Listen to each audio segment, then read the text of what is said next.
আমরা তো রাজনীতি করি নাকি? আমার দলের নাম কি বলেন তো? বিএনপি।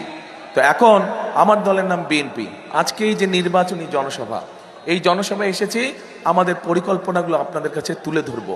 অনেকগুলো পরিকল্পনা আছে, সব বলবো না, হয়তো কয়েকটি পরিকল্পনা যেগুলোর সাথে বিশেষ করে জেলা উপজেলায় সাধারণ মানুষ, গ্রামের মানুষ, তাদের জীবনযাত্রা সবকিছু জড়িত। এখন আমরা যদি পরিকল্পনাগুলো বাস্তবায়ন করি তাহলে আপনাদের উপকার হবে, আর যদি আমরা পরিকল্পনাগুলো বাস্তবায়ন না করি তাহলে কি আমাদের উপরে আপনাদের আস্থা বিশ্বাস থাকবে? থাকবে না। তো এখন অনেক মানুষ আছে, অন্যান্য রাজনৈতিক দল, তারা বলছে যে বিএনপি এই যে ফ্যামিলি কার্ড দিবে বলছে, এটা একটা ধোঁকাবাজি করছে বিএনপি।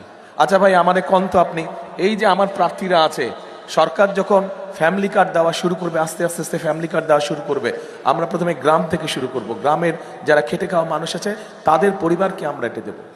তো এখন আপনারা এই মানুষগুলাকে কি ধরবেন না যে কই ফ্যামিলি কার্ড কই দিবেন, যে বললেন ফ্যামিলি কার্ড কই? তো লস কার হবে? লস বিএনপির হবে না? তো বুঝে শুনে কেউ নিজের লস করে?